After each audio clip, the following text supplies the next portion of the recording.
Good morning અને જય દ્વારકાધીશ મિત્રો. કેમ છો બધા મિત્રો? મજામાં રહીશું. આપણા વ્લોગ જોતા હોય એટલે કાંઈ મજામાં જ હોય છે. અને કાલે આપણો વ્લોગ નહોતો આવ્યો એનું કારણ છે કાલે મિત્રો મોટું એક કાંડ થઈ ગયું હતું. હું તમને અત્યારે બતાવું.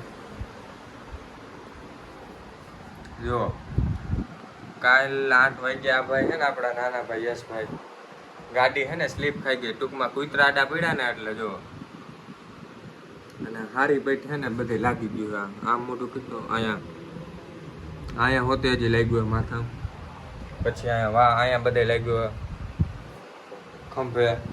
એ તો નહીં બહુ બોલે ને બોલવા ના પડી છે. અને અત્યારે અમારે જવું છે, આજ બીજો દિવસ છે, ડ્રેસિંગ કરાવવા જવું છે જેતપુર. અને કાંઈક આવું છે. ગાડીમાં તો કાંઈ નુકસાની નથી આવી અને ગાડી તો માઈ ગઈ મિત્રો. એ તો નવી આવી જાય પણ આ આપણે રહી ગયો એમથી વિશેષ આપણે શું હોય? દ્વારકા વાળાની આપણા માતાજીની એટલી દયા મિત્રો. મિત્રો બોલવાનું ના પાડીશ તો હું 2 શબ્દ બ્લોગમાં બોલી નાખું. જો અને હજી આ જો અહીંયા તો જો કાંકરા કરી ગયા હતા હાથમાં. આ હાથમાં હજી છે. તો હું તમને કહી દઉં કે મેં રાખો કે રીતનું એક્સિડન્ટ થયું. કાંઈ નહીં, કાલે મિત્રો સવારે મેં બ્લોગ સ્ટાર્ટ કર્યો હતો. કયો બ્લોગ મેં સ્ટાર્ટ કર્યો તો એ ક્લિપ હું નાખ દે આ બ્લોગમાં આગળ. એ ક્લિપ લઈને પછી હું ડાયરેક્ટ વાડીએ જાઉં છું ને આપણે ગાડીમાં એને પેટ્રોલ ભરાવા જવાનું. આપણી ગાડીમાં પેટ્રોલ નહોતું ને મિત્રો, તો સવારમાં 8 વાગ્યામાં કાલે હું પેટ્રોલ નાખવા જતો હતો. તો અમારા ગામમાં હજી અહીંથી મેં ઘરેથી ગાડી ચડાવી 1.5 કિલોમીટર ગાડી નહીં આવેલી. એમ કહી શકો કે 200 થી 300 મીટર ગાડી હાકી છે. તો મેં તમને કીધું 200 થી 300 મીટર ગાડી હાકી છે ને ગામમાં કૂતરા બાંધતા આવ્યા. મારી ગાડીની સ્પીડ હતી 15 ઉપર અને કૂતરા બાંધતા આવ્યા. તો રોડ ભીનો હતો ને મિત્રો, એના કારણે બ્રેક કંઈક ઓછી લાગી. તમને ખબર છે ચોમાસામાં બ્રેકનો બહુ પ્રોબ્લેમ હોય બધી ગાડી. બ્રેક ઓછી લાગી એના કારણે અને કૂતરા વચમાં કરી ગયા, એન્જિન હેઠે આવી ગયા ગાડીમાં. એટલે ગાડી આમ એકદમ આમ બ્રેક જ લાગી ગયા એમ કહી શકો તમે. ગાડી વાંચી ઊંચી થઈ ગઈ, મને આમ 2 હાથ ગોઠિયા ખવડાવી દીધા, 3-4 હાથ ગોઠિયા ખવડાવી દીધા. એટલે ગોઠણ સોલાઈ ગયા 2 અંગૂઠો આપણા ભાઈ બધા મોઢું અને ખંભે. અને કૂતરાને તો મિત્રો કઈ વાંધો નથી આવ્યું. તો એમને હે ને ઊભું થઈને વહી ગયું એની રીતે, એને કાંઈ નથી થયું.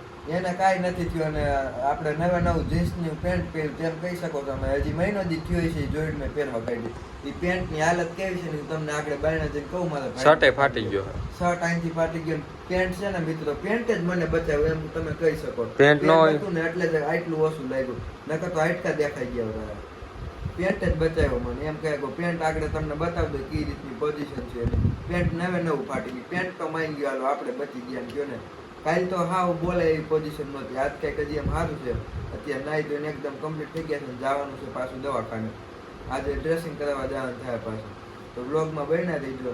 મને તેમ હતું કે બ્લોગ બધું હકેલાઈ જાય થોડાક દી, પણ દ્વારકા વાળાની દયાથી બધું હતું એમ પાછું રેડી થઈ ગયું. તો કાંઈ નહીં મિત્રો, હાલો હવે એને આરામ કરવા દે આપણે. To be continue. Move your body, it's so real. Vuélvete loco.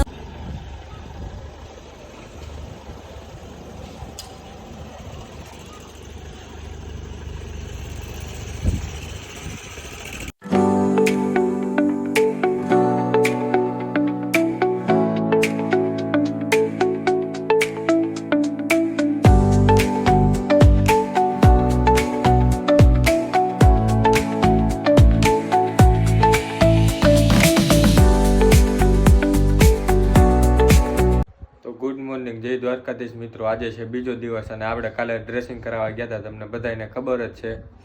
અને આ જો આપણે કરાવ્યા ડ્રેસિંગ. કાલે આ બધું ખુલ્લું હતું અને આ જો હવે પાછું આપણે કાલે જવાનું છે, જોઈ શકો છો. તો કાલે આપણે જવાનું થાય. પછી કાલે કઈ બ્લોગ શૂટ કર્યો નતો મિત્રો. આપણે વહી ગયા દવાખાને થાય ને પછી બધા બેઠા હોય એટલે કઈ બ્લોગ શૂટ કરવાનો વારો આવ્યો નતો.